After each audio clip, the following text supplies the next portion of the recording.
And you are now behind enemy lines, baby. Hey there, how you doing, America? Gene Berardelli, Ross Galloway here.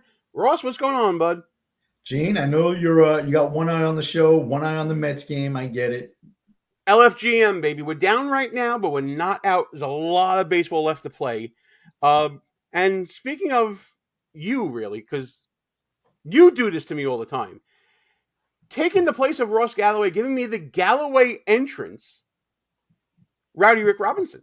Yes! Giving us the better late than never, man. What the hell, man? Hey, it's better late than never. I don't know what to tell you, man. Dude, I just finished another show I produced for G. Yes, you produce tons of shows on KLRN Radio, available primarily on X, but wherever you find great, amazing podcasts. People are filling in right now, coming to hang out with us. We had to make a last-minute change to the show, gentlemen, because while I was driving home from work, there was an interview going on Fox News that looks like it made a lot of news. I got a text from you, Ross, basically telling me the campaign's over. Rick, I don't know if you got a chance to see any of this interview, but I was telling Gene, it wasn't quite as bad as Biden's debate performance, but it was It was close though. Yeah. Well, listen, I want to be clear. Yeah, outside of the first 4 or 5 minutes, I haven't seen it. So I'm going to be giving you guys a pure reaction from me, at least. Go ahead, Rick. So, okay. So all I was going to say is two things. One, we actually carried it on our new news arm that we started a while ago, and it got picked up by a dude that works for Epic Times, so it blew the hell up. Little account with 156 followers has 3,000 views on that feed so far, and it's still going. That's fantastic. Hours later. But the other thing that I want to say is, hello, 911, I would like to report the murder of a campaign. Ooh. Because okay, are you just selling me on this, guys, or is it that bad? Gene, I'm telling you, he's not exaggerating. No, it was awful. It was that bad. It was, I mean, dude, I know I know people on the right that were like, Bret Baier is not going to do anything and blah, blah, blah, blah, blah. He really did try to get her to answer questions. And my favorite moment of the whole thing was, so when did you know Joe Biden was a vegetable? that did not happen. That's not exactly how he asked it. It was fucking close enough. Close enough, man. And I'm with you, Rick. Like, ever since that early Arizona call back in 2020, I was not the biggest Bret Baier fan. I'll say that. But tonight he gained some street cred back. Okay. All right. That's cool. Well, go ahead, Rick. I was going to say, trust me, it's bad enough that one, she was 15 minutes late. Two, they were trying to cut the interview 15 minutes in because she just couldn't. She tried to do what she always does. She tried to barrel over the host. She tried to talk over him, give all her talking points, and he kept saying, well, no, ma'am, we need to go back over here. And she's like, but I wanted this to be a conversation. He's like, well, I'm trying to ask you questions, and I'm trying to answer your questions. It was terrible. You know what? You guys have sold me on it. We're gonna basically devote the show to this entire interview. It's going to be very interesting. Of course, I want you guys, everybody tuning in right now, I appreciate you being here. Wherever you are, share the show with your friends. Wherever you are, if you're on YouTube or Rumble, subscribe to the channels that you're watching. All the really, really good stuff that we need. You guys are really hyping this up for me. So I think you can always just go grab it directly from the beacon. It's all right there. You know what? From now on, I will. But I already have the video downloaded and queued up. I'm not going to waste the bandwidth. I might as well get to the full interview. But listen, tell everybody where you can find this. My news organization wasn't good enough for you. I understand. No, you can find this. Go ahead. Explain to the audience where your not good enough news organization is. It is right now exclusively on X at Digital Beacon US. Oh, there you go. All right. All the plugs are in. Russ, you got something to plug? I got no plugs. Let's get into this. All right. So we're going to play the interview. Obviously, folks, we're going to be interrupting and giving our thoughts to it and reacting to it. I know some people from some of the shows I did this week said that I talk too much. Well, guess what? You got two people that talk even more than I do on this video. So enjoy. Hey, hang on. Before you hit this button, I have something to say to those people. It's his fucking show. You don't like it, don't watch. There you go. Listen, I'm Here, more than here. happy to curate all this material that you find. I put links in the description to all the stuff that I do play on the channel. But yeah, I mean, not to be an egomaniac, it's about me. So, deal. Let's get into this right now, guys. Vice President, thank you for the time. Thank you. It's good to be with you, Bret. Voters tell pollsters all over the country and here in Pennsylvania that immigration is one of the key issues that they're looking at this election, and specifically the influx of illegal immigrants from more than 150 countries. How many illegal immigrants would you estimate your administration has released into the country over the last 3.5 years? Well, I'm glad you raised the issue of immigration because I agree with you. It is a topic of discussion that people want to rightly have. And you know what I'm going to talk about. Yeah, but right do you, now, just a number. Do you think it's 1 million, 3 million? Bret, let's just get to the point. Okay, the point is she doesn't know, right? She's not giving a number. Very interesting. Or worse, You would think she does know, and she doesn't want to say it. But you would think that the border czar, who, by the way, was in charge of the border strictly for diplomatic reasons, not for actually doing anything at the border, but, was happy with the title of border czar before she denounced the title when it all turned sideways for her. You would think that the person, for diplomatic purposes alone, would know how many crossings were happening at the border during her administration. Should have been a number that would have been right at her fingertips. I know that if I was prepping someone going on to, let's call it an adverse channel, an adverse news outlet, wouldn't you be ready with stuff like that so you can hit back? Apparently everybody agrees with would me. you, Gene? Would you Listen, say my administration let 21 million illegal immigrants in, including an Afghan asylum seeker that tried to commit a terrorist act on election day? Would you be willing to say that? I wouldn't say it like that, but I would say, according to numbers from Homeland Security, it's approximately X million number of people. And while we have not done the best job on immigration, we've made up for it in the past 9 months by doing this, that, and the third, and then go on the attack. There are ways to acknowledge bad facts and then bring in good facts, right, Rick? Yeah, I mean, there are ways that it could have been handled, and there are ways that it should have been handled, and none of them happened. Okay. Well, I'm interested to see what happens here. Let's see. that we have a broken immigration system that needs to be repaired. So your Homeland Security Secretary said that 85% of apprehensions. I'm not finished. We have it's a an rough immigration estimate of 6 million people that have been needs to be- released into the country. And let me just finish. I'll get to the question. I promise you. I was beginning to answer. And when you came into office, your administration immediately reversed a number of Trump border policies. Most significantly, the policy that required illegal immigrants to be detained through deportation, either in the U.S. or in Mexico. And you switched that policy. They were released from custody awaiting trial. So instead, included in those were a large number of single men, adult men, who went on to commit heinous crimes.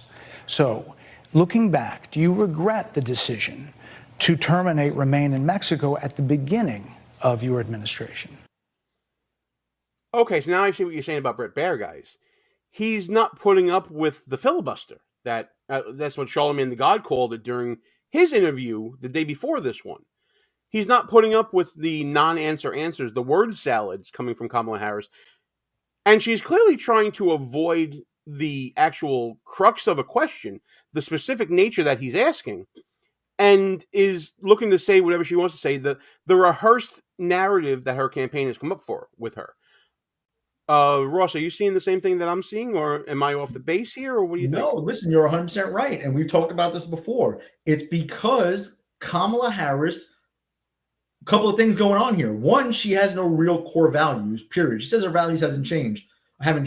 She has no core values. Two is she is not a smart person. She does not know policy. She does not know numbers. She is basically a DEI vice president / presidential candidate who was not vetted through a primary process, not in 2020. You could say she was vetted. She didn't even make it to Iowa, right? And definitely not in 2024. She was just handed the vice presidency after being a failed candidate, and now she expects to be handed the presidency.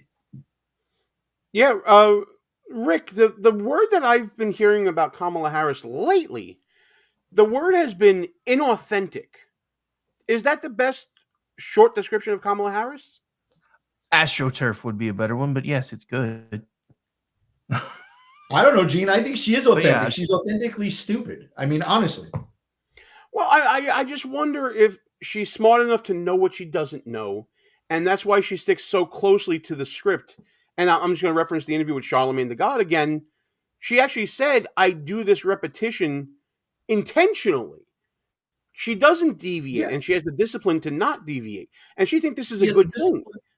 She has the discipline to not deviate, Gene. But the other question you have to ask are the people that are not on camera right now.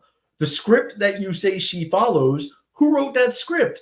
A bunch of other unqualified people. Like, everyone knows there's turmoil between the Biden camp and the Harris camp, right? So all those experienced people that have been rocking the Biden camp and the DNC for all these years want nothing to do with Harris. They know she's a dimwit, right? So the people that have surrounded her and gave her this script to stay on are also dummies. The script is word salad. There is no substance there at all. You don't know what her positions are or what she's planning on doing because she will not tell you. She can't tell you. Well, let's see if you. Well, listen. I'm willing to give her the opportunity to. Let's see if she can.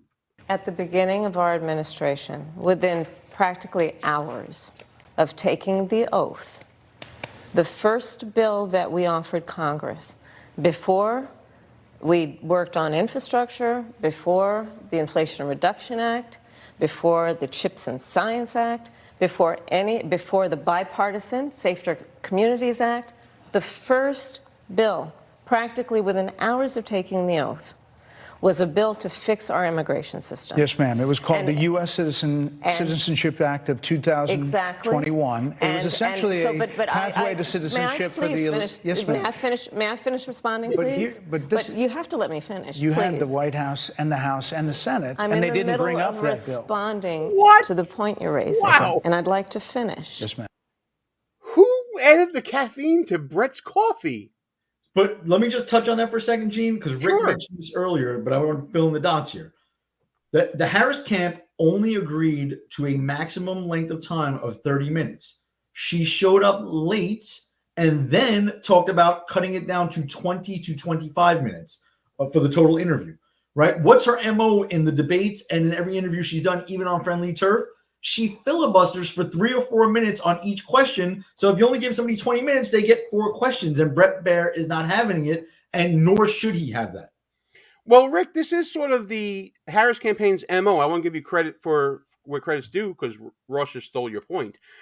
So this is what Kamala Harris does for local media. This is what she does for local media as well. She allows 4 questions and she's out, right? So obviously, the campaign believes that less Kamala is more. Well, I mean, they've always believed that. This has always been Biden's basement campaign 2.0. And now because Trump didn't want to do the second debate, now they're trying to say that he's the one trying to hide in the basement. Hell, she just got caught trying to say that he was hiding while he was in his second stop the other day. But, I mean, this is what they do. This is what they always do. I mean, that's what I'm saying. The entire campaign is falling apart because everything that they've tried to hide from us is coming to light, like the fact that during the Univision town hall, they found out that there were a bunch of paid participants there. They used a casting call to fill that out. They had a bunch of people that have been to a lot of her other rallies that were supposedly there as undecided voters. You've got, of course, undisclosed Democratic campaign members that are admitting that all of this has been AstroTurf and that none of the enthusiasm was real, which is why you've got all the infighting going on. So, I mean, that with everything that's coming out and this, I wouldn't be surprised if Joe Biden is like in your facing Nancy Pelosi right now. Absolutely. By the way, Raptor is the first one to get into the comments. Hey, pal, how you doing? We got you on the BEL feed. We appreciate you coming on here. Listen, if you guys want to participate in the conversation, we got a lot of loudmouths on this show. Add your loudmouth to it. Get us in the comments and let's hear what you guys have to say. I mean, you're not a loudmouth. You're a New Yorker. It's like we recognized from day one that to the point of this being your first question, it is a priority for us as a nation and for the American people. And our focus has been on fixing a problem. And from day one, then, we have done a number of things, including to address our asylum system and put more resources, getting more judges, what we needed to do to tighten up penalties and increase penalties for illegal crossings, what we needed to do to deal with points of entry between border entry points.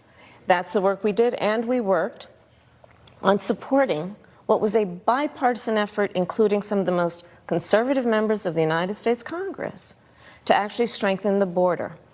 That border bill would have put 1,500 more border agents at the border, which is why I believe the Border Patrol agents supported the bill. It would have allowed us to stem the flow of fentanyl coming into the United States, which is a scourge affecting people of every background. What's a scourge? Can someone tell me what did she mean scourge? I'm kind of thinking she might have mixed up the words scourge and scorch and made her own, but I don't really know. But yeah, what's a border point between borders? That's another good question. I listen. She's clearly rattled. Let's say that. Listen, bro, she's rattled. I didn't get a chance to see Trump's truth feed yet, but if I was him, I'd say, you know what? I did a debate on CNN and on CBS. Let's do another debate, and let's do it on Fox, and let's have Bret Baier be the moderator. Call her out. Let her say no. Yeah, I mean, that's one thing you can do. By the way, shout out to Rick Trader in the comments as well. The chat's saying that there are some issues that weren't addressed in the debate, like inflation, like FBI crime numbers, like flying illegal immigrants across the country and into the country. We're going to get to all of that towards the end, I guess. I want to keep the line moving here somewhat, because we got a lot to get to in this. I appreciate those questions. We're going to get to them as we go through this. But guys, keep those questions in mind as well about what was not asked during this. Ross keeps calling it a debate in our prep here. It's actually an interview. But it certainly sounds like a debate.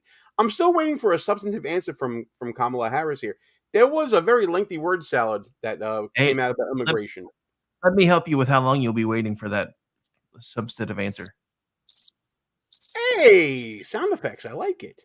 That's why he's the pro. Every geographic location in our country, killing people.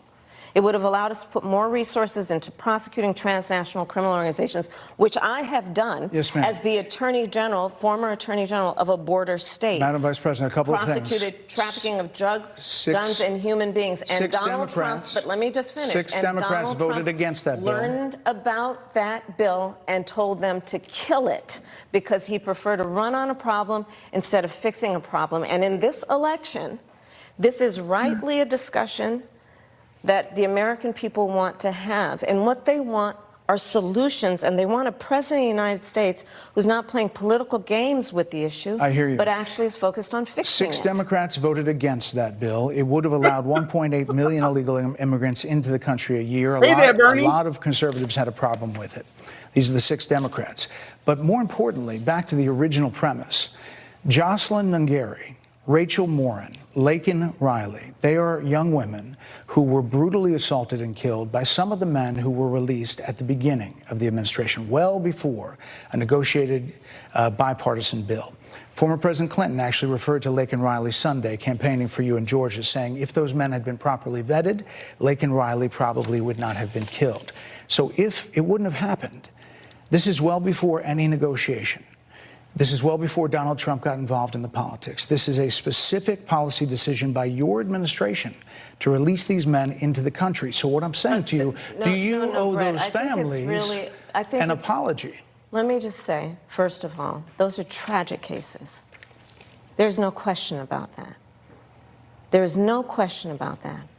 And I can't imagine the pain that the families of those victims have experienced for a loss that should not have occurred.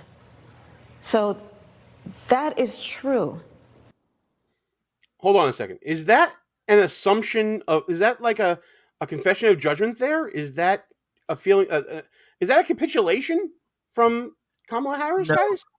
That was false sympathy projection to try to make everybody feel sorry for her. That's exactly what that was. But just as a reminder for everybody who is watching this live, this is pretty much how America felt the entire time this was happening. I see dead people. You're having too much fun. You know what? I gotta get a Steam Deck. That's what I got. I gotta get one of those with some sound on it. But Ross, what do you want to say something? I can tell. Yeah, so I mean, you'll see it coming up. She'll do this fake empathy crap, and then she'll say "but," right, and she'll make an excuse. And I'll tell you what's astonishing about this, Gene. I was having this conversation earlier tonight, right after I watched this thing.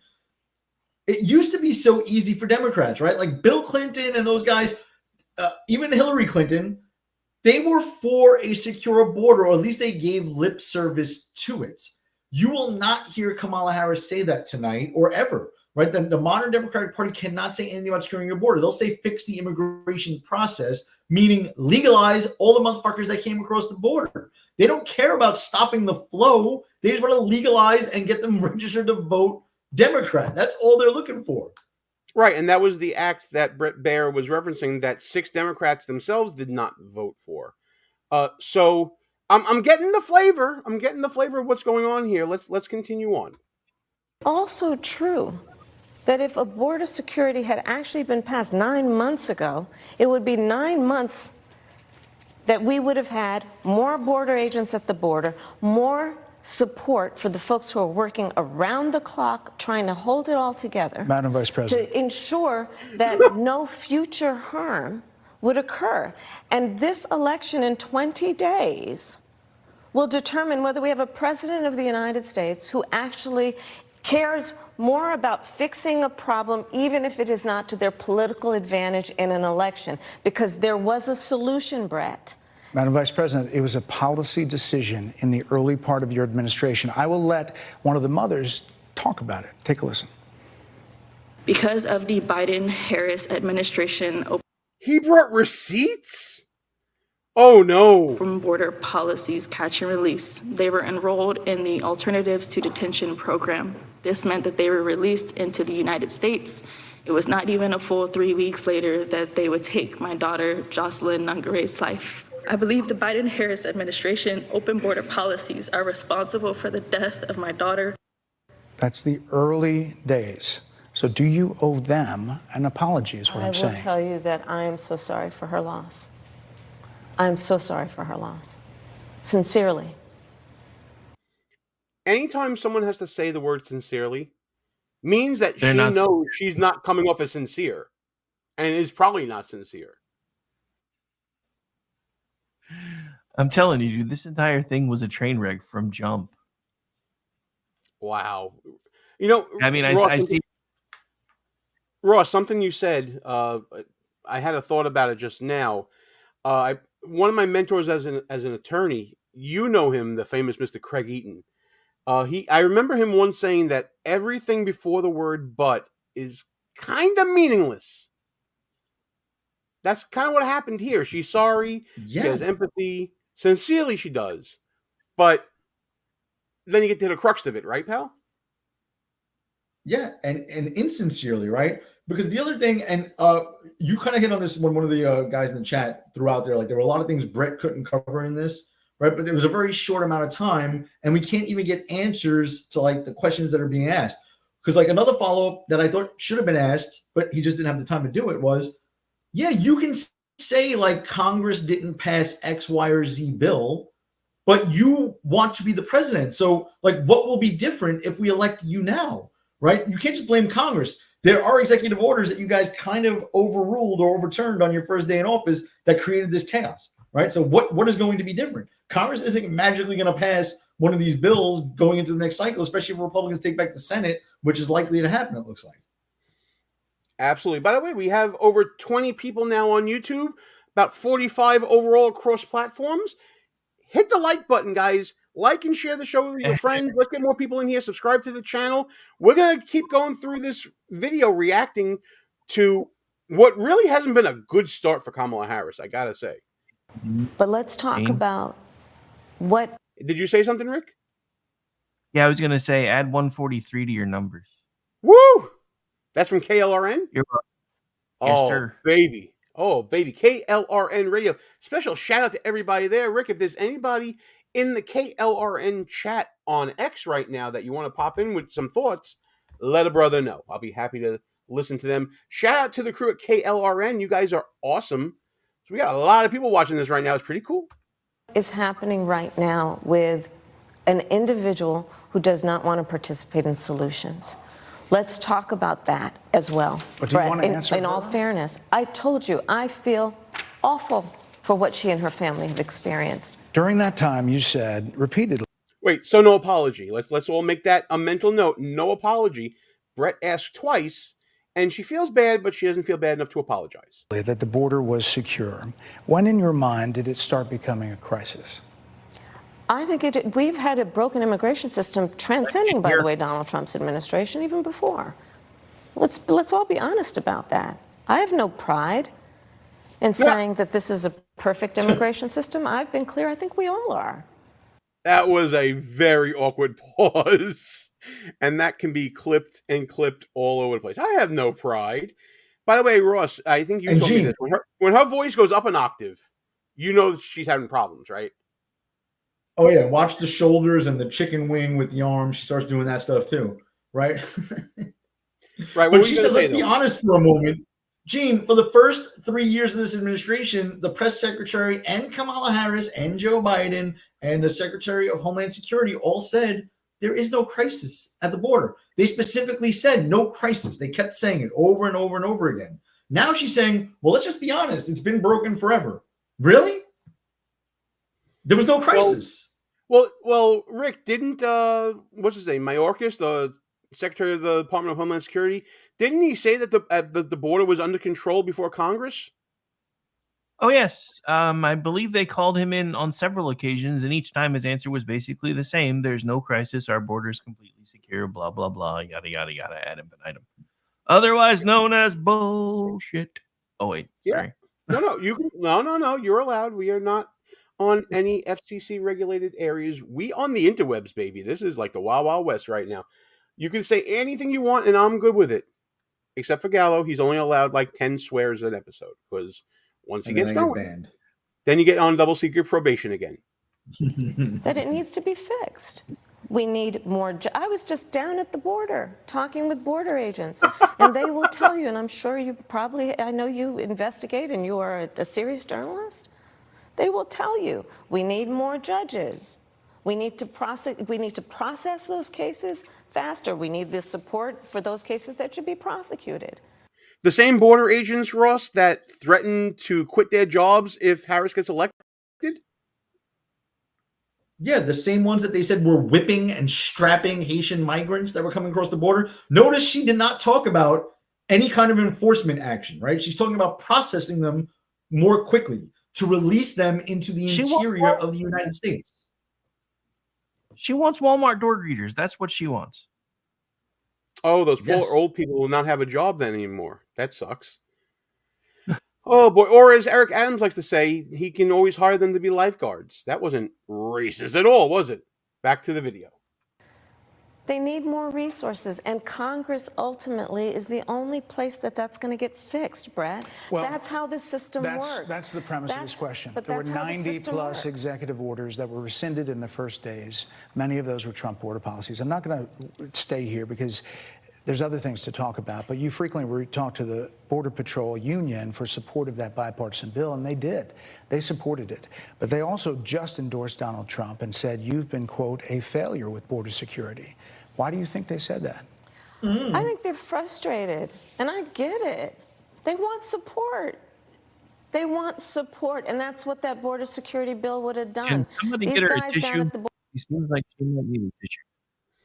Well, you know, I know my voice goes up an octave when I get excited, but she's up in the soprano range right now. By the way, Gene, I was going to say somebody might need to get her a tissue. Sounds like she needs a tissue.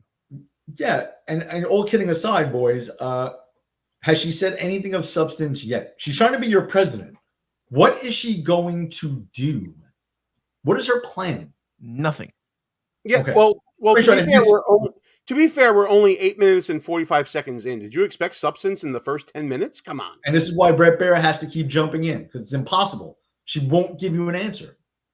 Right. So courtroom etiquette, when a judge asks a question, I have to answer it directly. The way I was trained to answer things was to say yes, no, I don't know, I don't remember. You don't want to say I don't remember to a judge. You say, give me a moment to let me look at my notes or something like that.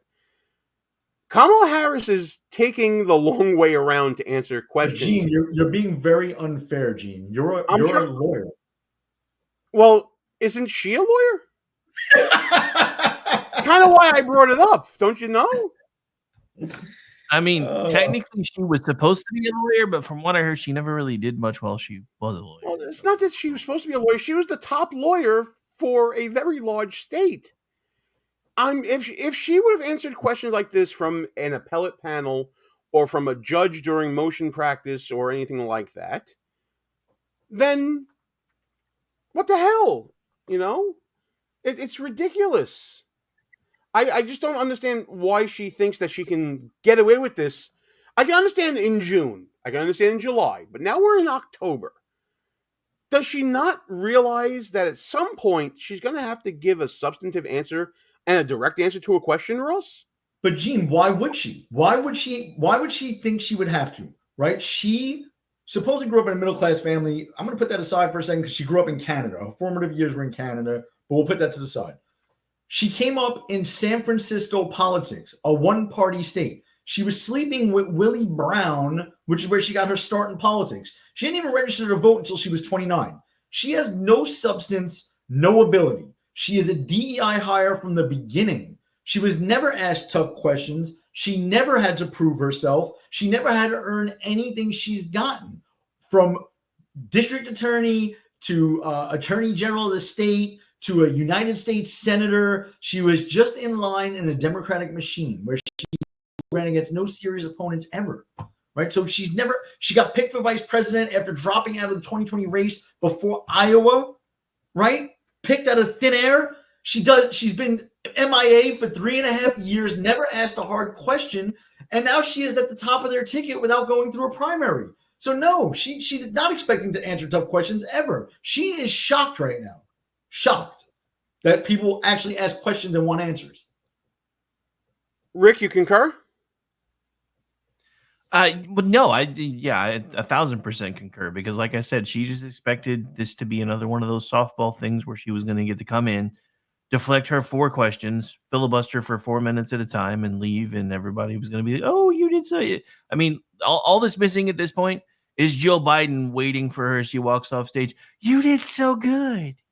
And by the way, Rick in the chat, They need to stage another fake phone call on speakerphone. Good Lord. All right.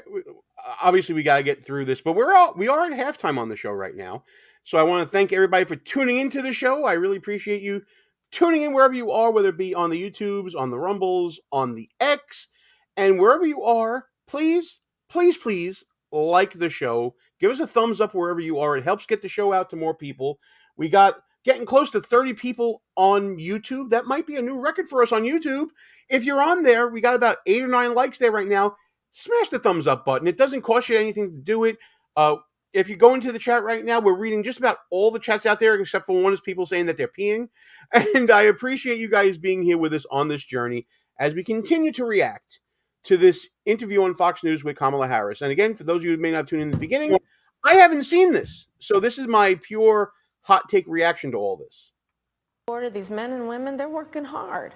They're working around the clock. I get it. There's a lot of people that look back at what you said in 2019 when you first ran for president. And there have been changes, and you've talked about some of them.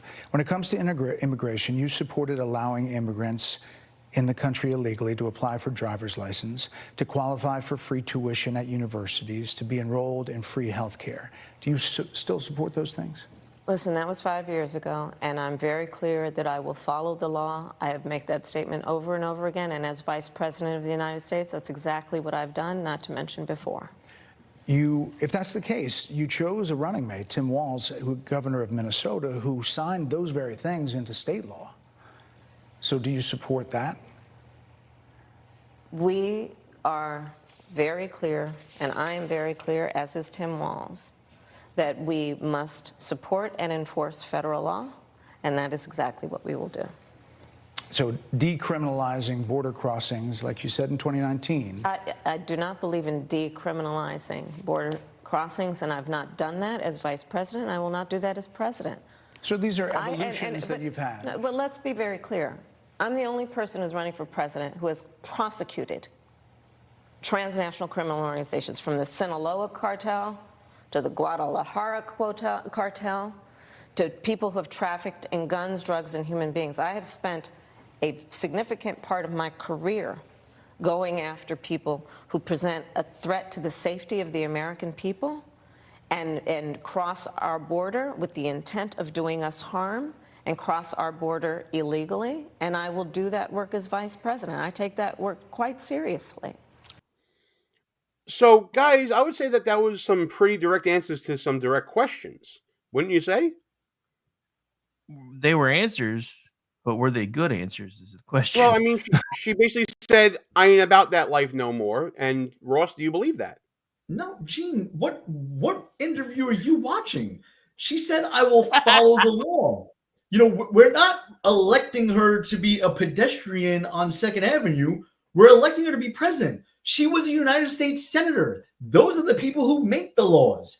She was the vice president, which is actually the head of the Senate, right? And a member of the executive branch, quasi-legislative branch too. You're running to make the laws and sign bills into law. Right. You cannot be a spectator and get away with saying, I will follow the law. No, we want to know what laws you support. Yes, I agree with you. That's the point I was going to make. The answer is insufficient. I was trying to do a gotcha there for everybody, but you ran right through it, which is okay, by the way. Sorry. No, you're fine. You're fine. My whole thing was that lawyering, and we don't do that around here. Yeah, I'm trying to lawyer you. But basically what I was trying to say was, any politician that just says, I will follow the law, people, you got to realize, as Ross said, they make and they change and they revise laws. That's what they see their job being. So when someone says they're going to follow the law, of course they're going to follow the law after they remake it or revise the law.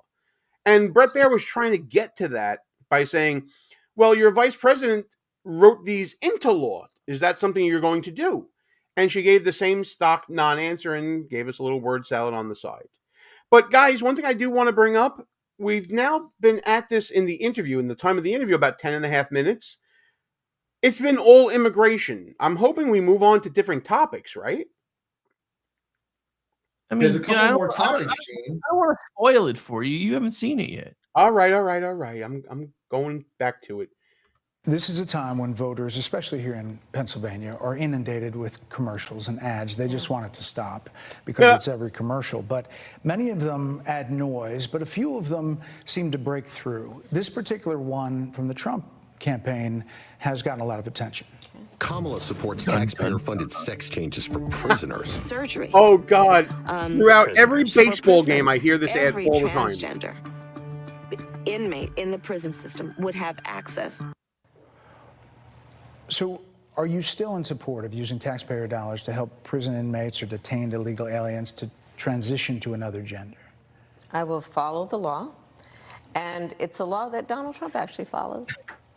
You're probably familiar with, now it's a public report, that under Donald Trump's administration, these surgeries were available on a medical necessity basis to people in the federal prison system. Someone explain to me what the medical necessity of that type of surgery would be. Mental retardation would be my guess, but I'd like to back something up for just a second. Since she keeps saying she's going to follow the law, remember how you said most politicians, so the one thing I will say is please note the color of her eyes. So, because she's full of things that turned her eyes brown. Ooh, okay, so she's full of it, huh? Hey, by the way, Rick, no, I will not. Let's go Mets. That's all I'm going to say about that, my friend. How dare you? This is a magical season we're going through right now. I will be following my Mets during this show, and I will not turn them off. How dare you? Anyway, back to the show. And I think, frankly, that ad from the Trump campaign is a little bit of like throwing, stones when you're living in a glass house. The Trump aides say that he never advocated for... Oh, actually, I just realized Rick is from the Philly area, so... Back to the show. That prison policy in no gender transition Well, surgeries you know what? You got to happened take during responsible for what his happened in presidency. your administration. Yeah, no surgeries happened in this presidency. It's in So black and white. would you still advocate for using taxpayer dollars for gender reassignment I will surgeries? follow the law, just as I you have a think say Donald in Trump would this. say he did. You would have a say as president. Like I said, I think it's he spent $20 million on those ads, trying to create a sense of fear in the voters because he actually has no plan in this election that is about focusing on the needs of the American people. Whereas, at $20 million on that ad, on an issue She that, getting mad again. as it relates to the biggest issues that affect the American people, it's really quite remote. And again, his policy was no different. Look at where we are, though. They say On it was plans for different, the but American we'll people, move on. I'm offering a plan to deal with affordable housing. I'm offering a plan to deal with what we need to do to strengthen small businesses, which are the backbone of America's economy. Yeah, it's all about the free money with her plans. And Ross, just no. What is this? I can barely see it. What'd you add? Come on, Gene, that's perfect. That I as can't soon see as it. Bret Baier played that transgender video, that's I can't what I see was it. Hang on, let thinking me of. see. Let me see. Oh, okay. Is it Okay, too yeah. small? It was a little too small, but it's okay. I have, you know what? I have that clip somewhere. I can upload it in a little while for sure. Wait to the end for that one.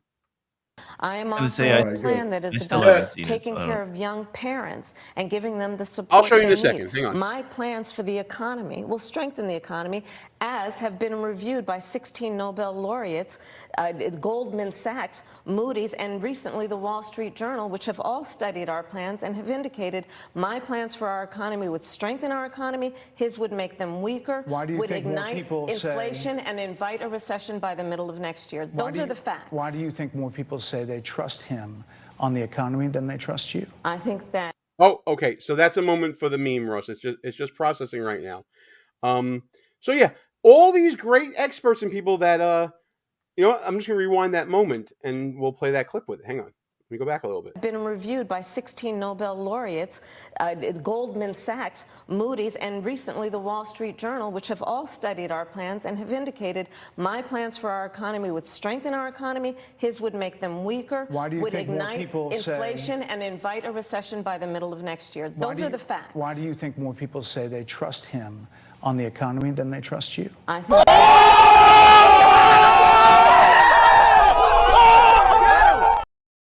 United States. There you go, pal. That was for you. It has been clear to those who study Okay, and that was- understand how economic policy works that moving forward, because I do believe the American people are ready to turn the page on the divisiveness and the type of rhetoric that has come out of Donald Trump. People are ready to chart a new way forward, and they want a president who has a plan for the future and a plan that is sound and will strengthen our country. My plan for the economy does exactly that. His plan would be, again, to give tax cuts to billionaires and the biggest corporations in our country and blow up our deficit. It's interesting you said turn the page, Madam Vice President. You were asked on 2 different shows last week what, if anything, you would do differently than President Biden. Here's what you said.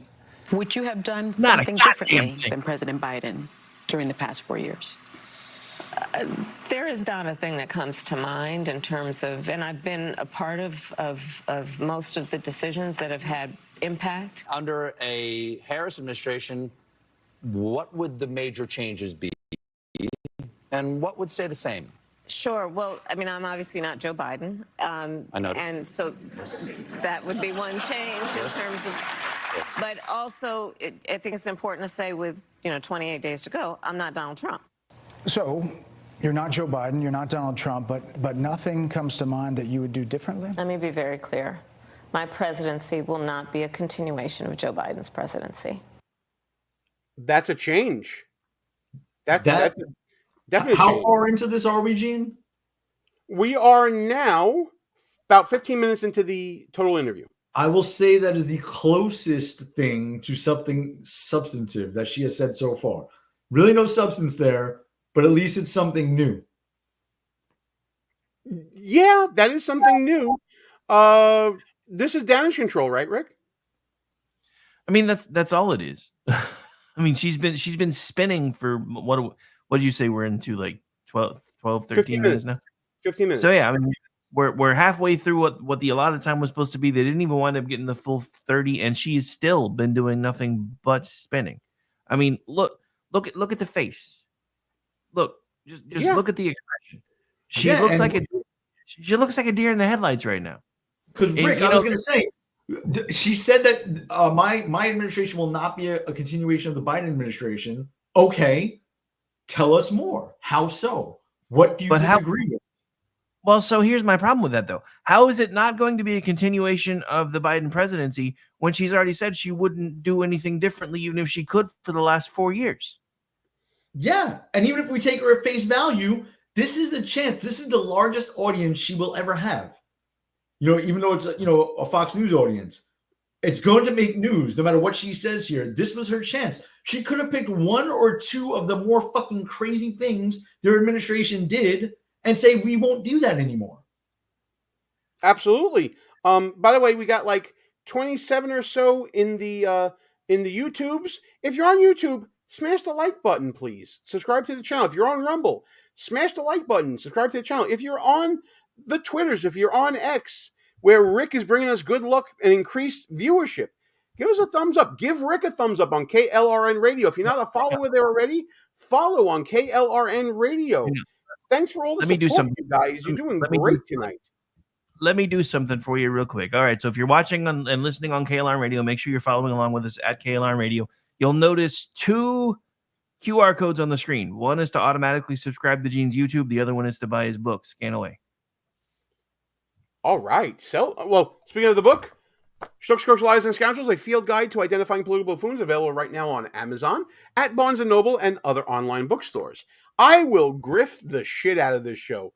You have seen it already, folks. I'm going to keep on going till the wheels fall off. You need your this guy's a grifter clip. Oh, I will put it up later. I'll put it in between right here on the replay.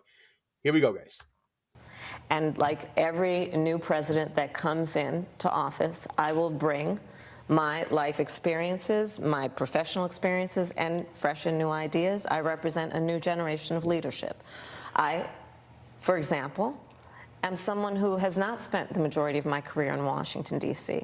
I invite ideas, whether it be from the Republicans who are supporting me, who were just on stage with me minutes ago, and the business sector, and others who can contribute to the decisions that I make about, for example, my plan for increasing the supply of housing in America and bringing down the cost of housing, addressing the issue of small businesses, which is about working with the private sector to bring more capital and access to capital to our small business leaders, including my plan for a $25,000 down payment assistance for first-time home buyers and for small businesses, extending the tax deduction from $5,000 to $50,000. We've heard a lot.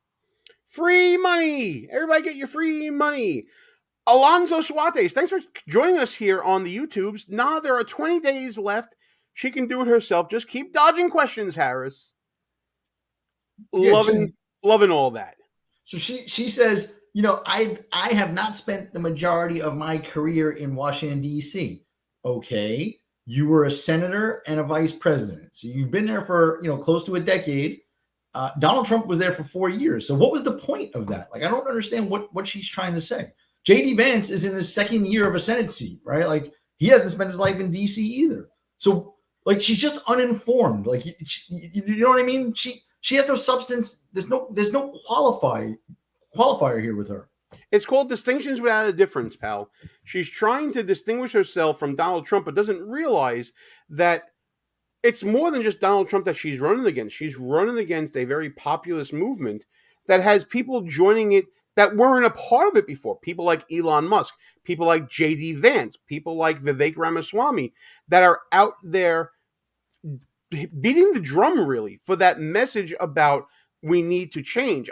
Rick, how does Kamala Harris get away with being the candidate for change when she's part of this administration that left this nation in the mess that we're in? Do you want the actual answer, or do you want me to lie to you? I want the actual. I can take it. Dude, I'm a Mets fan. I can take anything.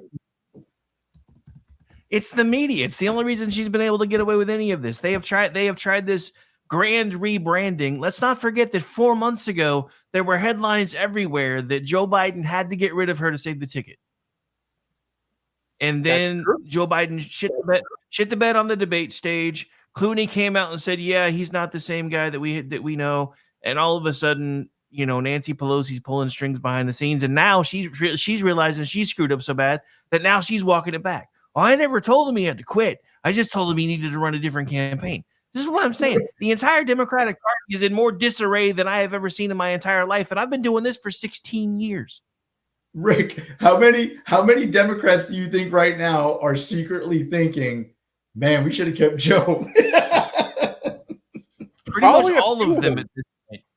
And it's like I said, I have a sneaking suspicion that Joe Biden has already called Nancy Pelosi because they haven't spoken since the coup. But I guarantee you, they've probably spoken today, and it's probably on FaceTime or whatever, just so he can do this because that's what they've earned as far as he's concerned. I'm trying to make sure you guys can see it, but I can't see it, but you can narrate it later. By the way, Raptor on X right now reminding us that Musk just put another $75 million into his Trump PAC for this last 20 days that we're going to be experiencing. Get ready for more and more and more ads out there, guys. It's getting real. Back to Kamala's non-answers with Bret Baier. About those plans in recent days. Your campaign slogan is a new way forward, and it's time to turn the page. You've been vice president for 3.5 years. So what are you turning the page from? Get the meme, G. Well, first of all, turning the page from the... I got to do it again. Oh! I got to do it again.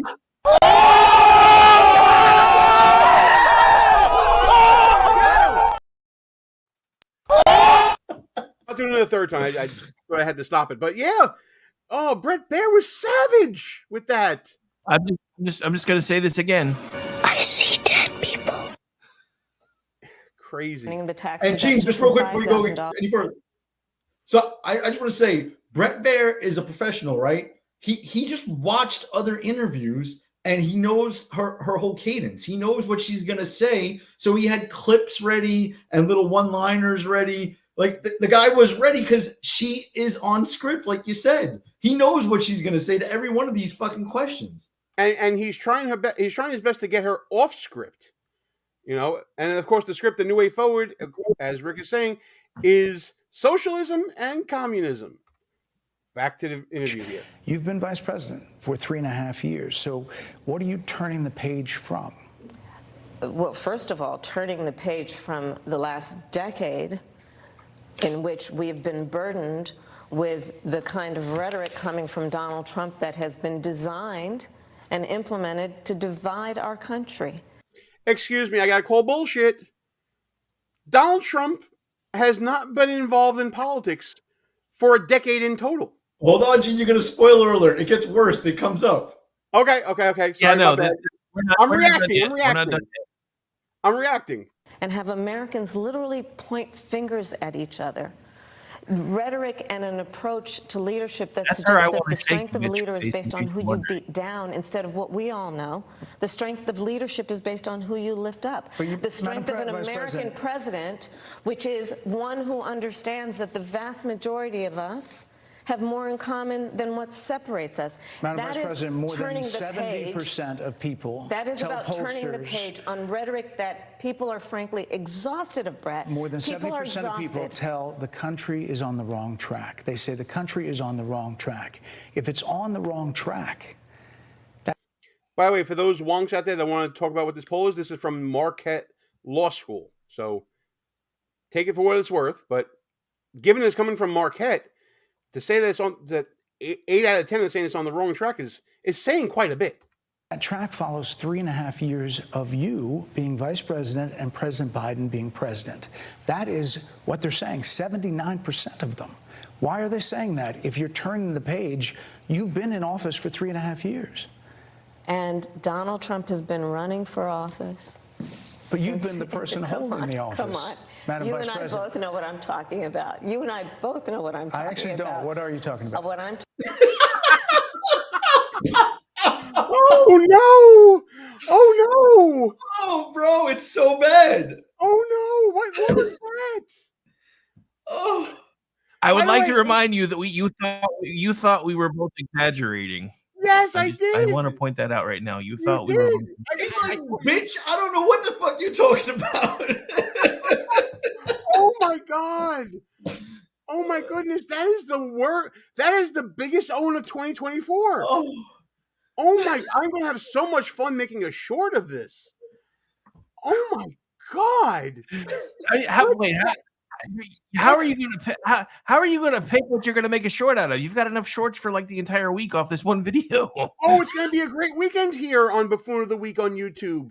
It's going to be awesome. By the way, wherever you are, like, share, subscribe, all that good stuff that we've been talking about all night long. I did not see this coming from Bret Baier. But you know what? Let's get to some substance to what Kamala Harris was saying. The past decade of government, Donald Trump's been in government for 4 of those 10 years. The rest of those years were Democrats. So is Kamala Harris saying that we're turning the page from Democrats? What the hell? Well, Ross, she's implying translate that.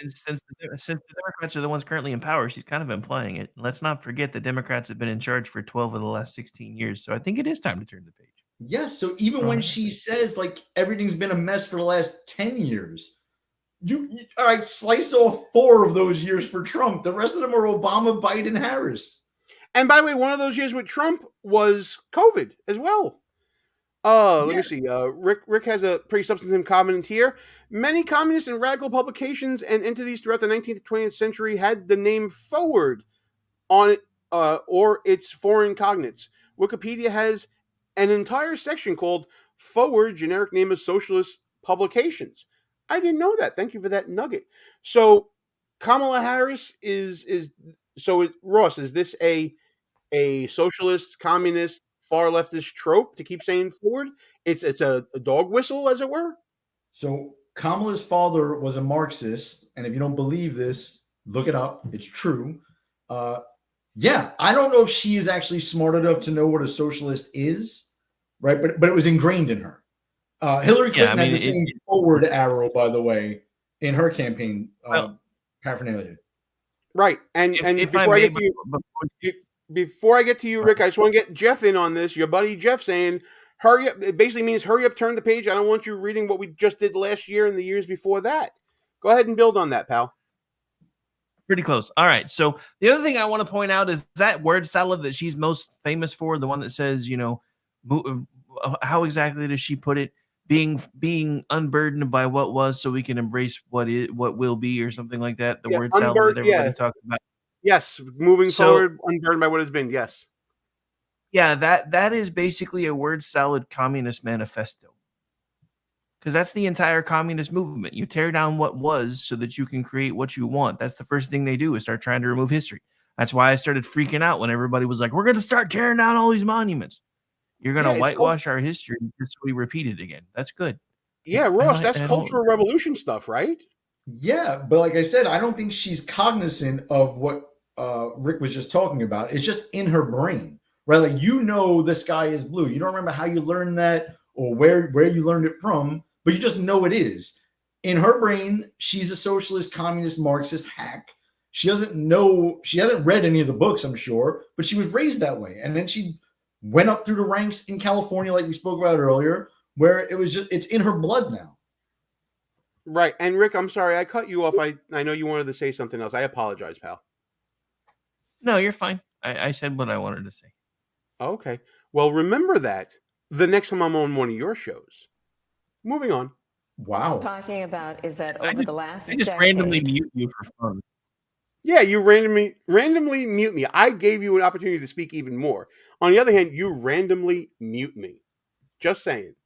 You did admit yourself you talked to it. But listen, over the last decade, it is clear to me, and certainly the Republicans who are on stage with me, the former chief of staff to the president, Donald Trump, former defense secretaries, national security advisor, and his vice president. One, that he is unfit to serve, that he is unstable, that he is dangerous, and that people are exhausted with someone who professes to be a leader who spends full time demeaning and engaging in personal grievances and it being about him instead of the American people. People are tired of that. If that's the case, why is half the country supporting him? Why is he beating you in a lot of swing states? Why, if he's as bad as you say, that half of this country is now supporting this person who could be the 47th president of the United States? Why is that happening?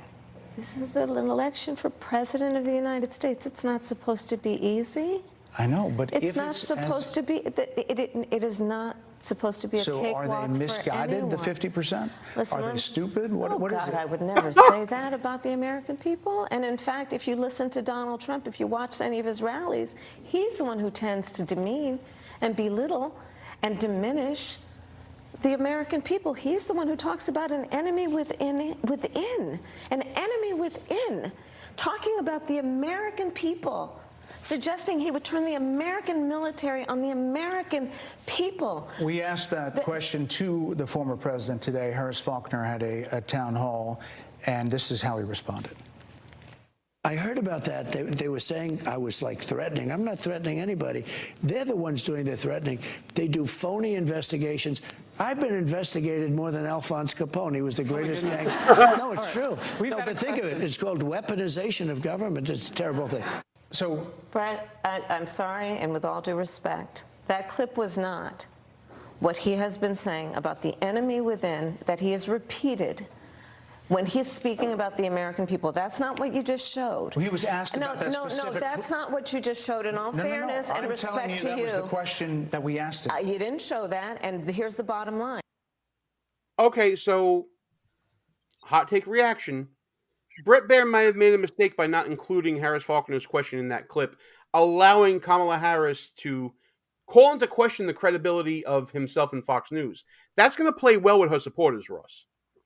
Yeah, had she agreed to do like an hour-long interview, he could have like set up these questions a little better. He's trying to do it on the fly and squeeze as much in as possible, because I would have had the clip ready of Joe Biden calling us MAGA extremists and how we, not just Trump, we are a threat to democracy, right? Talking that we are the enemy within nearly 50% of the fucking country. Oh, yeah, absolutely. Hey, looks like we're getting close to 40 live on YouTube. We got 11 likes on there. Think we can get that up to 20 likes, guys? I'd love to get at least half of you that have been watching this. Get this up to 20 likes on the YouTubes. I'd really, really appreciate it. And anybody on Rumble wants to chime in, feel free to jump into the chat and talk with us. But, Rick, do you think that Baier left himself open for that one? It seemed like Harris had a good response. I want to give the devil its due. She had a good response to that, trying to do what like someone like Ted Cruz would do, reject the premise of a question and say what she wants to say. Yeah, I mean, I give her credit for, having the moment of mental clarity well enough to be able to do that, but it's still a deflection. So, I mean, yeah, I think Baier made a mistake. He should have included the original question just so it makes it easier for her to not do the callback to, well, that's not actually what you showed. But this is all still the same thing that we've been talking about this entire time. She is still doing everything she can to filibuster for as long as she can, because she knows she's only supposed to be there for 30 minutes and she was 15 minutes late. No, absolutely. So she's and by the way, doing everything she can in the room. And by the way, Jeff, you get my undying appreciation if you get me to 20 likes today. And I want to thank the Lost Wanderer for tuning into and liking the Dan show too. And Ross, Rick says no more bad words. So one more thing on this little back and forth here. I just want to illustrate again. Still no substance, right? And if you notice the theme of her whole campaign, and it's really on display tonight, is she's running as if she is the outsider and Trump is the incumbent, right? When have you ever heard an incumbent turn every single question back to their opponent and say their opponent's name? Never. Right? She's the incumbent. She needs to be running on what they've done that was good, which they can't, and what she will do slightly different in the next administration, what her priorities will be, which she can't, right? She just keeps on bringing it back to Trump. No substance here, and I tip my hat to Bret Baier. He's doing as good of a job as anyone could do here. He's certainly overachieving from what I thought he was going to be doing. He has repeated it many times, and you and I both know that. And you and I both know that he has talked about turning the American military on the American people. He has talked about going after people who are engaged in peaceful protest. He has talked about locking people up because they disagree with him. This is a democracy. And in a democracy, the President of the United States, in the United States of America, should be willing to be able to handle criticism without saying he'd lock people up for doing it. And oh, she big mad. She's not only big mad, she's so mad that she forgot that we are a constitutional republic, not a democracy. She also forgot that the current president. She also forgot, Gene, that the current president of the United States is actively trying to lock up someone he disagrees with, namely Donald Trump, right? Joe Biden is actively trying to lock up Donald Trump. Joe Biden was on TV today talking about he can't wait for the sentencing of Donald Trump in New York in a few weeks, right? They're full of shit, these people. Yeah. Hey, Richard R. Silverman, thanks for the comment. He agrees with you guys, Ross and Rick, that Bret Baier is making history. He is exposing her on national TV. I certainly agree with that, Richard. Thanks for the comment. This is what is at stake, which is why you have someone like the former chairman of the Joint Chiefs of Staff saying what Mark Milley has said about Donald Trump being a threat to the United States of America. He's quoted in the Bob Woodward book that way, yes. Let me ask you this, Madam Vice President. You call Donald Trump... the significance of that. Let's not go to the next question because I have no more answers and I need to just keep filibustering. He's unstable. He is unstable, Brett. He's not well. You say he's mentally not stable. He's not stable. Let me ask you this. You told many interviewers that Joe Biden was on his game, that ran around circles on his staff. When did you first notice that President Biden's mental faculties appeared diminished? Told you. Joe Biden, I have watched from the Oval Office to the Situation Room, and he has the judgment and the experience to do exactly what he has done in making very important decisions on behalf of the American people. There were no concerns raised? Brett, Joe Biden is not on the ballot. I understand. Stop it, Gene. So why is he not on the fucking ballot? The guy got 81 million votes, supposedly. The most popular president in American history, supposedly got more black votes than Barack Obama. He's got the temperament and the sense to run the country. Why did he step aside and let her run? Thank God I wasn't doing this interview, man. Yeah, I'm glad for that too. Go ahead, Rick. No, I was just going to say that this whole thing is nuts. I mean, you can't see it from this angle, but right as he asked her that question, you could see the worry line show up on the forehead because she had no idea what the hell she was going to say at first, because it's just like, oh, how do I answer this question? And then she goes back to the same old, well, I've worked with him for forever and he does this and he does that. And I'm just like, no, he just basically crapped the bed. I'm trying to be nice because Rick Trader keeps yelling about curse words and he used to be our boss. So yeah, shout out, Rick. We love you, pal. But anyway, yeah, this is just nuts. I mean, just watching her just spin and spin and spin, and it's like, and we told you. He basically asked her, when did you notice that Biden was a vegetable, and why didn't you tell us? And she's just like over here saying, no, he's been awesome this entire time, even though we all know better. Even though she knows better. I mean, we basically went to his eulogy, his political eulogy at the DNC this year. She at least gave him day one for that, and that was the end of the relevancy of one Joseph Biden. So I'm gonna get back to the clip, guys, because I know we're running a little late. I know that people out. By the way, if you're out there still with us and you haven't liked the show yet, how dare you? How very dare you? Like, share, subscribe to the channel, guys. We really appreciate you being here. The Oval Office to the Situation Room. Please, and he has the judgment and the experience to do exactly what he has done in making very important decisions on behalf of the American people. There were no concerns raised? Brett, Joe Biden is not on the ballot. I understand. And why? Donald Trump but is. You talked about it. And Donald Trump after George Clooney said within a few minutes of talking to President Biden at a fundraiser that he thought this was not the same Joe Biden. that we saw on the debate Donald stage. Trump is on the ballot. I understand. You met with him at least once a week for 3.5 years. You didn't have any concerns? She's not happy.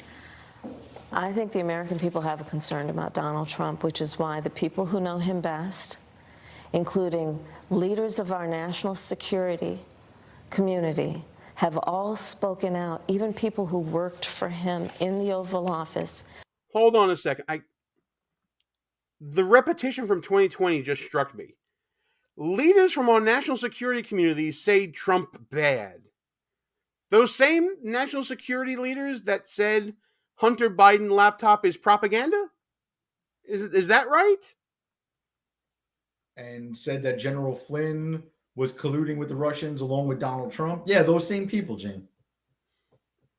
Good Lord. All of those people.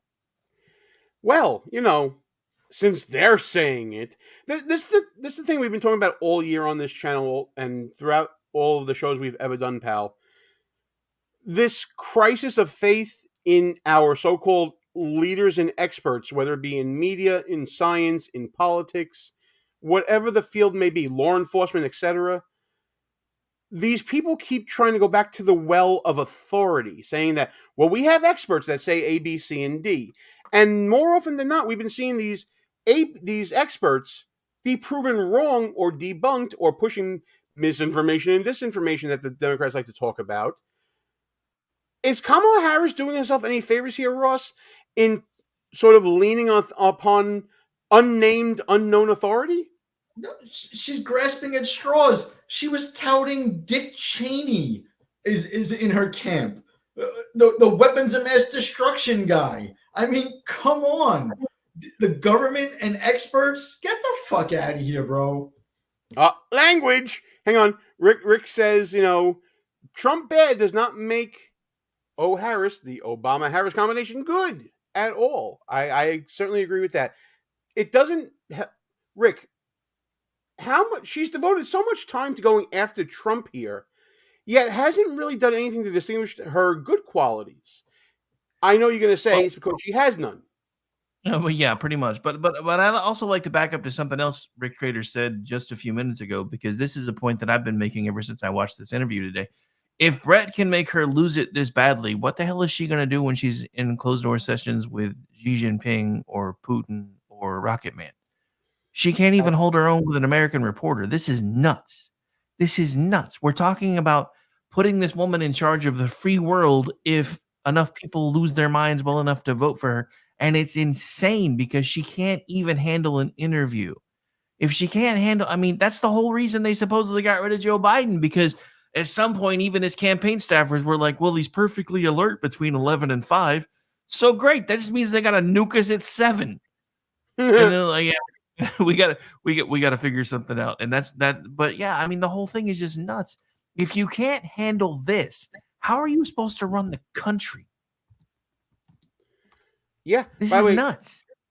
Richard, thanks for the compliment. I'm glad you appreciate our format here. We are on X at G Berardelli. That's at GBERARDELLI. We're on there as well, simulcasting both on YouTube and on Rumble and on X. Join us wherever you are. We appreciate you tuning in. Worked with him in the Situation Room and have said he is unfit and dangerous and should never be president of the United States again, including his former vice president, which is why the job was open for him to choose another running mate. So that is a fact. That is a fact. Madam Vice President, 2 more things. You were asked on 60 Minutes about the biggest threat that the world faces, that the U.S. faces. This is what you said. Which foreign country do you consider to be our greatest adversary? I think there's an obvious one in mind, which is Iran. Iran has American blood on their hands, okay? This attack on Israel, 200 ballistic missiles. What we need to do to ensure that Iran never achieves the ability to be a nuclear power, that is one of my highest priorities. Good night, Raptor. Thanks for tuning in for so long. We're going a little long because we're watching the whole interview. Check it out on the replay, which will be up very soon after the live show. It'll be up tomorrow as well. Iran is the greatest threat. Let's see what Bret Baier has in store for her this time. Bret doing a great job of putting like the bait out there and then slamming the trap down on her. A number of experts thought you would say China. The FBI director had said that. But you said Iran. If that's the case, what do you say to critics who look at the actions of your administration and say you're not acting like Iran is the #1 threat? Well, I will tell you most recently, whether it was in April or in October, in the several hours on each occasion that Iran posed a threat to Israel, I was there. Where? Most recently in the Situation Room, in the most recent attack, working with the heads of our military and doing what America must always do to defend and to support Israel in its requirement to defend itself, and to give American support to be able to allow Israel to have the resources to defend itself against attack, including from Iran and Iran's terrorist proxies in the region. Right. And that is, and my commitment to that is unyielding and unwavering. Critics just say that you either relaxed or failed to enforce sanctions on Iran, allowing all of this money to flow into Iran, like billions. Let's go back to Donald Trump, who pulled out of a deal that would have actually. Okay, so this is a great moment for the interview, because as she's speaking and blaming Donald Trump, on the screen are the hundreds of billions of dollars that went to Iran during this administration. That's a great timing on that graphic right there, Rick. Yeah, I mean, granted, Bret Baier's been doing this for a long time, so he definitely had a team that was ready to go. But I mean, it just smacks everything right in the face of everything she was just talking about. I mean, and look at that. I mean, we were just talking about how Elon Musk gave a certain amount of money to his political PAC today. That was not with a B. You're talking about at this point, if we do the math, just real quick, just on the front numbers, that's $18 billion, and that's not even carrying the rest of the numbers over. If we just do the front numbers. $100 billion. No, that's lawyer math you just did right there. That looks like $195 billion over the past. Yeah, I'm tired. I wasn't even thinking about the fact that I was doing the 10 columns. I'm tired. Carry the one, my friend. Carry the one. I was told there would be no math on this show, sir. So she's Iran is our greatest adversary, according to this fucking rocket scientist Kamala Harris, right? And what was her big claim to fame? She attended a couple of meetings in the Situation Room. What did Donald Trump do? The sanctions is just one thing. It didn't come up here, but Donald Trump killed an Iranian general while he was president, right? That's, if you consider them an adversary. Yeah, they did fuck with American troops in Iraq and some nearby bases. They have. But when Donald Trump was president, he killed a general. That's why the Iranians have a hit out currently on Donald Trump. Like, this woman is full of you-know-what. I love how he curses and then at the end doesn't curse. That was fantastic. All right, listen. It's getting late for our audience. People got things to do. We're going to finish this up. Let's see if we can power through this. Put Iran in check. The estimates in billions. It was during Donald Trump's administration that Iran regime that we had an American military base that was attacked, where American soldiers suffered traumatic brain injuries, and Donald Trump dismissed them as headaches, not to mention how Donald Trump has treated and talked about America's military and military service people, calling them suckers and losers, Hamas, has diminished the significance. We're talking over each other. I apologize. I would like that we would have a conversation that is grounded in full assessment of the facts, which includes, I think this interview is supposed to be about the choices that your viewers should be presented about this election, and the contrast is important. Yes, ma'am. And on the subject of Iran, I am offering what should be an important contrast that is presented for folks to make a And decision there are critics that they feel who look at what the administration salad. did and say and think differently. Madam Vice President, they're wrapping me very hard here. What? I hope you got to say what you wanted. Oh, her people are wrapping this up? They're going like this. We tried to tell you. Wow. We tried to tell you. This does not... She offered nothing about her leadership qualities and just talks about Donald Trump the whole time. To say about Donald Trump, there are a lot of things. There's more to say. I have much more there to are say, a lot of actually. things. I that bet people she want to learn does. about you. You should have called her and out and your said, "Stay for policies, another and half that's hour." why we I invited invite you here. everyone to go to kamalaharris.com, and you will see that I have 80 pages of policies that are quite comprehensive and should be accessible to anyone who would like to read And them. 75 of those pages were copied directly from Joe Biden's website. Yeah, 80 pages. You won't be... Ain't nobody got time for that. Ain't nobody got time She for don't 80 even pages. know. She doesn't know what those 80 pages say. If she did, why didn't she just tell us some of them now? Oh boy, you know what? Let's. I think we've all had She enough. doesn't have a teleprompter in front of her, so she can't tell us anything. No, absolutely. So we are at the part of the show where it's time to sort of move along here. Listen, guys. Thanks for hanging in there with us. You guys are awesome.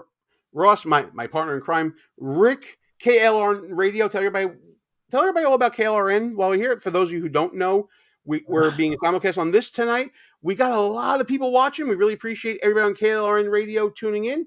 A lot of my homies, a lot of my buddies there that defend me when Rick commits his atrocities against me. So tell everybody about KLRN. The patriarchy lives. That's all I'm going to say.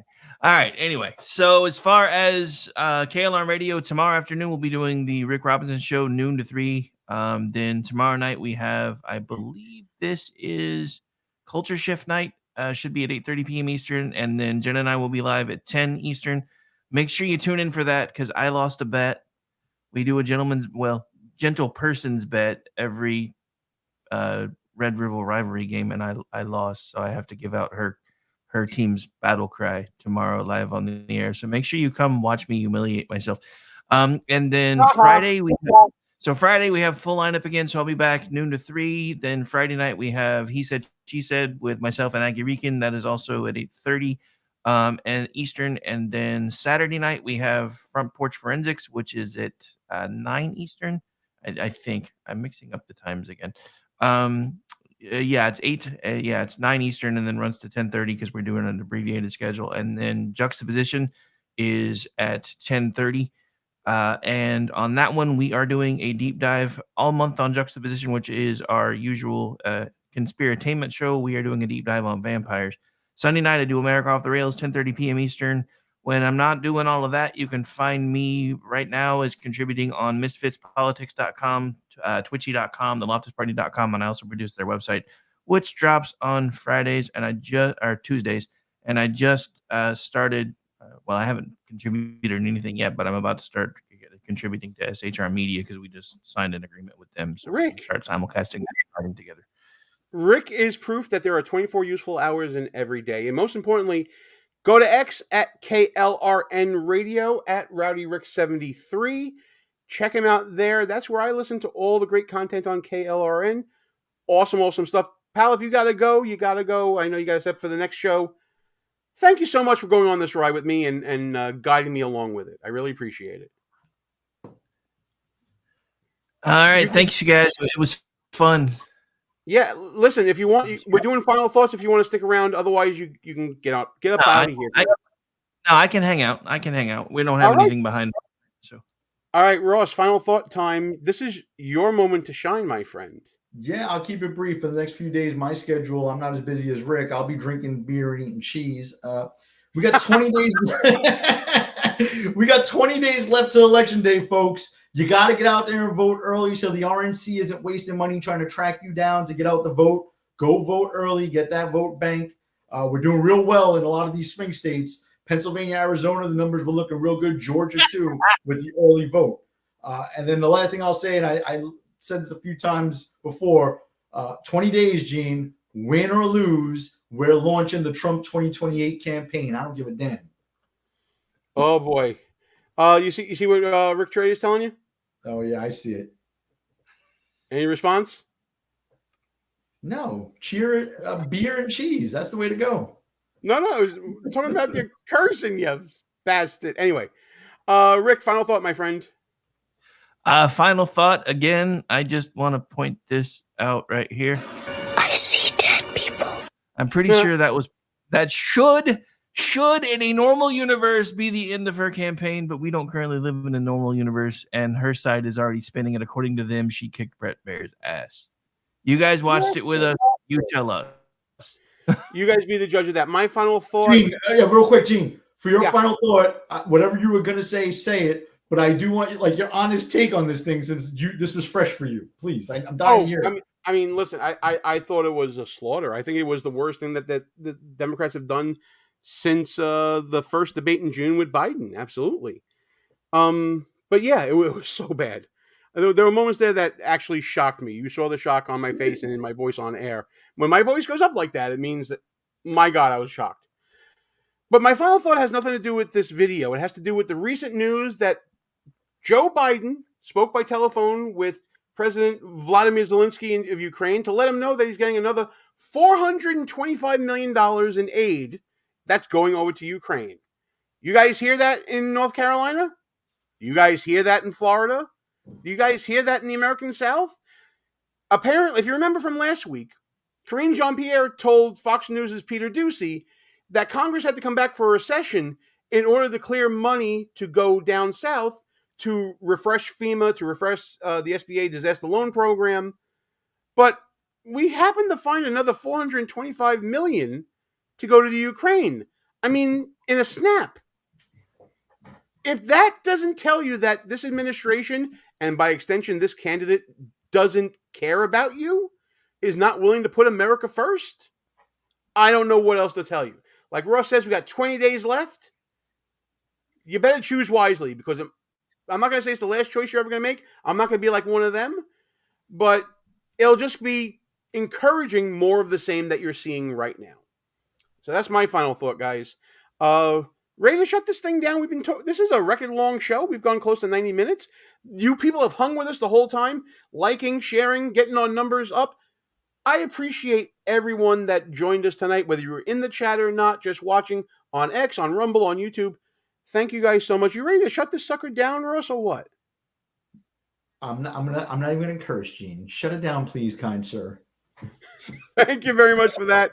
For my friend Rick Robinson, Ross Galloway, Gene Berardelli saying good night. We're shutting it down, and we are out of here. And by the way, for all the cursing people out there, play my motherfucking anthem. Not allowed, not without electoral. Go fuck yourself. Is that clear?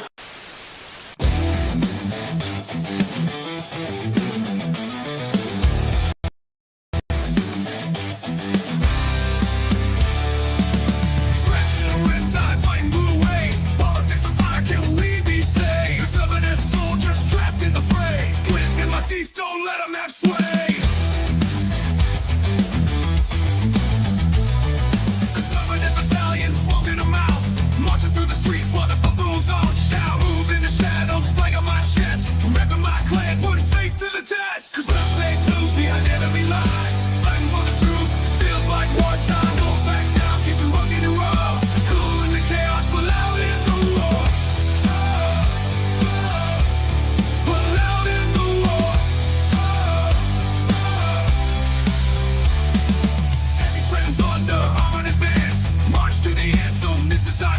If I ever stand with a smirk in a gaze, holding down the fort in this Democrat cage.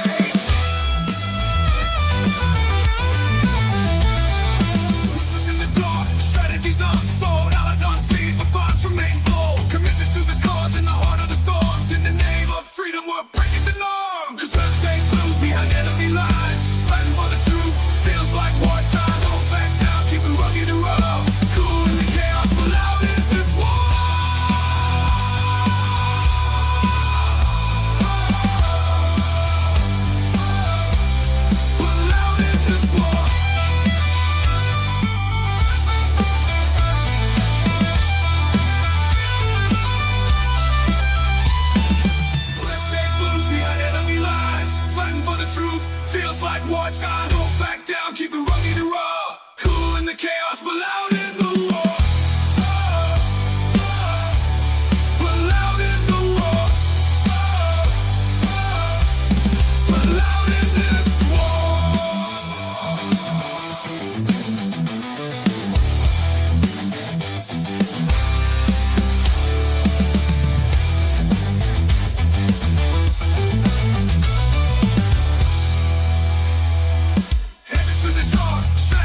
unfold.